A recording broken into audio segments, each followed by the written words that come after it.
મિત્રો આજે આપણે ધોરણ 8ની અંદર વિષય ઇંગ્લિશની અંદર ક્વેશ્ચન ફોર એ એનું સંપૂર્ણ સોલ્યુશન આપણે આ વિડીયોમાં આપણે કરવાના છીએ. તો જોઈએ વિદ્યાર્થી મિત્રો, આગળની વિડીયોમાં આપણે પ્રશ્ન નંબર 3 સુધી અભ્યાસ કરી ચૂક્યા છીએ.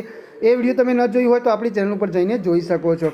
તો વિદ્યાર્થી મિત્રો, સૌથી પહેલાં છે અહીંયા ક્વેશ્ચન ફોર એની અંદર form any two sentence as shown in the example. અહીંયા પહેલો પ્રશ્ન છે ટોમેટોઝ ચીપ, પછી પોટેટો ચીપર અને ઓનિયન તો ચીપેસ્ટ. અહીંયા આપેલું છે ને એના ઉપરથી આપણે આન્સર લખવાનું છે ઉદાહરણ પ્રમાણે. તો અહીંયા વિદ્યાર્થી મિત્રો આન્સર છે તમે જોઈ શકો છો.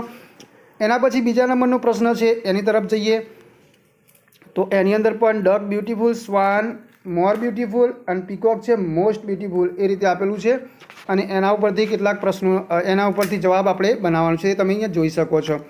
હા વિદ્યાર્થી મિત્રો, હું વિડીયોને સ્ક્રોલ કરતો જાઉં છું. તમારે જે પણ ક્વેશ્ચન છે એનો આન્સર જોવું હોય તો વિદ્યાર્થી મિત્રો ત્યાં તમે શાંતિથી વિડીયોને સ્ટોપ કરીને એ આન્સર પ્રશ્ન વાંચી શકો છો અને એનો જવાબ છે જોઈ શકો છો.